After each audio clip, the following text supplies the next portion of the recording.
ఓం సాయిరామ్. శ్రీ సచ్చిదానంద సమర్థ సద్గురు సాయినాథ్ మహారాజ్కి జై. మన సాయి కుటుంబ సభ్యులందరికీ నమస్కారం అండి. మీ అందరికీ కూడా సాయినాథుని యొక్క ఆశీస్సులు ఎప్పుడు ఉండాలని మనస్ఫూర్తిగా ఆ సాయిని వేడుకుంటూ ఈరోజైతే మరొక చక్కని బాబాగారి సందేశంతో మీ ముందుకు వచ్చాను. మరి ఈరోజు బాబాగారి సందేశం ఏమిటి అంటే, రేపు గురువారం రోజున గురుదక్షిణగా ఈ సాయి నీ నుండి ఒకటి కోరుకుంటున్నాడు, ఇచ్చి చూడు. తప్పకుండా నీ మనసులో ఉన్నటువంటి కోరికను ఈ బాబా నెరవేర్చేటటువంటి ప్రయత్నం చేస్తాడు అని అంటున్నాడు. మరి ఈ సందేశంలో ఉన్నటువంటి పరమార్థం ఏమిటో తప్పకుండా తెలుసుకుందామండి. మరి బాబా గారు మన నుండి కోరుకుంటున్నటువంటి ఆ గురుదక్షిణ గురించి కూడా తెలుసుకుందాం. వీడియో కనుక నచ్చినట్లయితే తప్పకుండా లైక్ చేసి సపోర్ట్ చేయండి ఫ్రెండ్స్. అలాగే మొదటిసారి మన ఛానల్ ఎవరైనా చూస్తున్నట్లయితే ఛానల్ను సబ్స్క్రైబ్ చేసుకోండి. ఇక బాబా గారి సందేశం గురించి తెలుసుకుందాం. రేపు గురువారం రోజున నీ నుండి నేను గురుదక్షిణగా కొన్ని కోరుకుంటున్నాను. తప్పకుండా ఇచ్చి చూడు. నీ మనసులో ఉన్నటువంటి కోరిక విజయవంతం చేసేటటువంటి బాధ్యత ఈ బాబాది. మరి ఇక ఆలస్యం ఎందుకు? ఈ సాయి మాటలను వినేందుకు సిద్ధంగా ఉన్నావు కదూ? అసలు ఏమీ దిక్కుతోచనటువంటి స్థితిలో, ఏం చెయ్యాలో అర్థం కానటువంటి పరిస్థితిలో నువ్వున్నావని నాకు బాగా తెలుసు. ఇక నా వల్ల కావడం లేదు బాబా. నీ పరీక్షలో నేను ఓడిపోయాను. నేను నిజంగానే ఓడిపోయానని నీ ముందు ఒప్పుకుంటున్నాను. నువ్వు ఎన్ని పరీక్షలు పెట్టినా ఇక భరించే ఓపిక, తట్టుకునే శక్తి రెండూ నాలో లేవు. నాపై దయ ఉంచి ఈ కష్టాల ఊబి నుండి నాకు కాస్త ఉపశమనం కల్పించు తండ్రి. నిన్నే నమ్ముకున్న నాకు నువ్వు కూడా నా పరిస్థితిని అర్థం చేసుకోకపోతే ఇక నాకు దిక్కెవరు చెప్పు? అందరూ ఉన్న అనాథలా జీవిస్తున్నాను.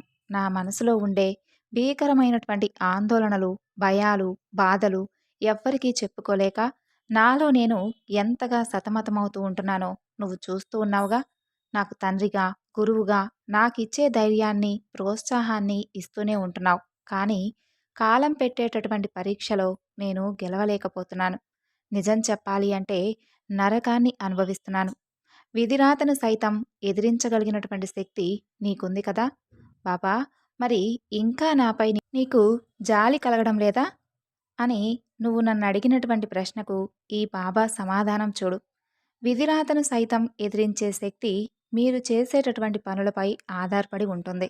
మంచి పనులు చేస్తే నీ విధిరాత ఎలా ఉన్నా సరే ఏదో ఒకరోజు నీకంతా మంచి జరుగుతుంది. చెడు పనులు చేసుకుంటూ పోతే నీ విధిరాత ఎంత గొప్పగా ఉన్నప్పటికీ అది పతనం అవ్వక తప్పదు. అందుకే విధిరాత కంటే కర్మఫలం చాలా గొప్పది. ఇన్ని రోజులు ఎంతో సంతోషంగా నీ బంధంతో కలిసిమెలిసి ఉంటూ ప్రతి పనిలోనూ అతని వెనుక అండగా, తోడుగా నీ బాధ్యతను నువ్వు చాలా గొప్పగా నిర్వర్తించావు.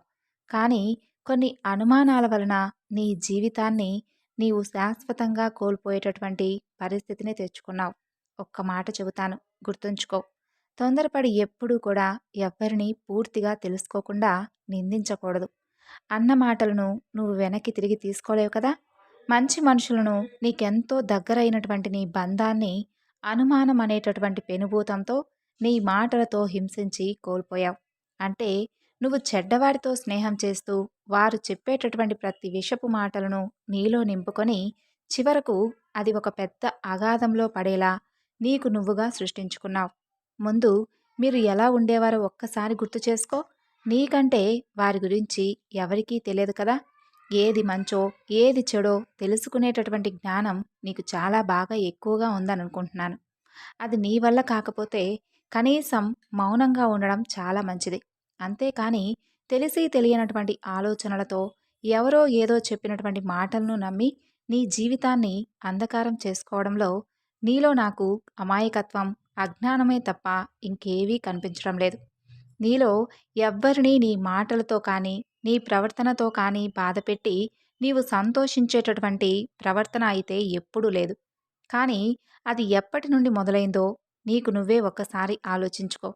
నేను నీతో అంతకు ముందులా ఉండేటటువంటి ఒక మంచి మనసున్నటువంటి మనిషిని చూడాలి అని అనుకుంటున్నాను. ఇకనైనా నీ తప్పును నువ్వు సరిచేసుకో. నీ మనసులో ఉన్నటువంటి రహస్యాలు, నువ్వు పడేటటువంటి బాధ అంతా ఈ బాబాకు తెలుసు. అసలు ఎత్తడానికి కూడా వీలులేనంత బరువైనటువంటి రాళ్ళు నీ హృదయంలో ఉన్నాయి. ఏ బాధను నువ్వు అనుభవిస్తున్నావో అది అందరికీ తెలియకపోయినా నీ బాబాకు తెలుసు. ఎవరో చెప్పినటువంటి చెడు మాటలు వినడం వలన ఎంత నష్టం జరిగిందో ఇప్పటికైనా అర్థమైందా? చివరికి నీకు అర్థమైందేమిటి? చెప్పిన వారు, అలాగే నిన్ను నీ బంధాన్ని విడగొట్టిన వారు నీ జీవితాన్ని మరలా మునుపటి సంతోషాన్ని నీకు తెచ్చివ్వగలరా? లేదు కదా! నీ బంధాన్ని నీకు దగ్గరయ్యే విధంగా చేయగలరా? అది కూడా లేదు. మరి అలాంటి వారి మాటలు వినడం వలన చాలా ప్రమాదం కదా! పరిష్కారమే లేనటువంటి గొడవల నుండి, మీ సంతోషాలను, మిమ్మల్ని చూసి ఓర్వలేని వారి నుండి, మీ మనసును కష్టపెట్టేలా ఉండేటటువంటి విషయాలకు ఎంత దూరంగా ఉండగలిగితే మీకు అంత మంచిది. ఇప్పటికైనా నీ తప్పును నువ్వు తెలుసుకున్నావుగా? సంతోషం, పశ్చాత్తాపానికి మించినది ఏదీ లేదు. అలాగే ముందు వారే వచ్చి నాతో మాట్లాడాలి అనే స్వార్థాన్ని కూడా విడిచిపెట్టు. చాలు. నువ్వు వారిని కోల్పోయి ఎంత బాధను, నరకాన్ని అనుభవిస్తున్నావో వారు కూడా నీ పట్ల అంతే గౌరవమైనటువంటి భావంతో, గంపెడు ప్రేమతో నీ కోసం ఎదురు చూస్తూ ఉన్నారు. నీ ప్రేమ ఎంతో వారికి ఇప్పుడు అవసరం. ప్రేమపూర్వకమైనటువంటి నీ పిలుపు కోసం వారెంతో తపిస్తున్నారు. ఈ చిన్న జీవితంలో మీకున్నటువంటి సంతోషాలను అనుమానం అనేటటువంటి భూతాన్ని చేర్చి మీ జీవితాన్ని తలకిందులుగా చేసుకోకండి. ఏ విధంగా గోదావరి నది తనను చేరినటువంటి వర్షపు జలాలను సముద్రానికి చేరుస్తుందో, అదేవిధంగా నేను నా భక్తుల కష్టసుఖాలను, వారి ప్రార్థనలను, పూజలను స్వీకరించి మీ తరపున ఆ భగవంతుడికి చేర్చేటటువంటి బాధ్యత నేను చేపట్టాను. చేతులారా నీ జీవితాన్ని నాశనం చేసుకొని, ఈరోజు నా జీవితాన్ని ఎందుకు ఈ విధంగా నరకప్రాయంగా మిగిలిచ్చావు బాబా అంటూ నన్ను నిందిస్తున్నావా? ఒక్కసారి నీకు నీవుగా, నీ మనస్సాక్షిగా ఆలోచించి చూడు. తప్పు ఎవరిదో నీకు బాగా అర్థమవుతుంది. అసలు ఈ పరిస్థితి నీకు ఏ విధంగా ఏర్పడింది అనే దాని గురించి కూడా బాగా ఆలోచించు. నీ తప్పు నువ్వు తెలుసుకున్నావు, సంతోషం. నేను చెప్పిన విధంగా నీ బంధాన్ని నీవు స్వాగతించు. తప్పకుండా వారు కూడా నీ పట్ల అంతే ప్రేమపూర్వకంగా, హృదయపూర్వకంగా నిన్ను ఆదరిస్తారు. నీ ప్రేమను తప్పకుండా అర్థం చేసుకుంటారు. మునుపటి రోజుల్లాగే మీ బంధం అద్భుతంగాను, అందంగాను ఏ విధంగా ఉండాలా అనే విషయం గురించి ఆలోచించుకొని జాగ్రత్తగా మసులుకుంటూ, వేరే వారి మాటలను ఎప్పుడూ కూడా వినకుండా, అనుమానం అనేటటువంటి భూతాన్ని మీ జీవితం నుండి శాశ్వతంగా బయటకు వెళ్ళగొట్టేలా ప్రేమను అందించుకుంటూ, ఒకరిని ఒకరు అర్థం చేసుకుంటూ ఆనందంగా ఉండండి. ఇక నీవు నాకిచ్చేటటువంటి గురుదక్షిణ ఏమిటో తెలుసా? నీ ముఖంపై చిరునవ్వు. ఎప్పుడూ కూడా శాశ్వతంగా ఉండాలి. చిన్న చిన్న సమస్యలను, కష్టాలను ఎక్కువగా ఆలోచించుకుంటూ, వాటి గురించి ఎక్కువగా శ్రద్ధ చూపుతూ నీ మనసును నువ్వే కష్టపెట్టుకోవద్దు. తప్పకుండా నీ కోరిక ఫలిస్తుంది. నీ బంధం నీకు దగ్గరవుతుంది. మునుపటి వలె నీ జీవితం సంతోషంగా మారబోతుంది.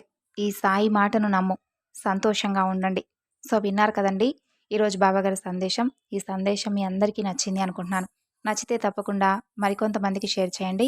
మరొక చక్కని బాబాగారి సందేశంతో మరలా రేపటి వీడియోలో కలుసుకుందాం. అంతవరకు నమస్కారం. ఓం సాయిరాం. సర్వేజన సుఖినో భవంతు.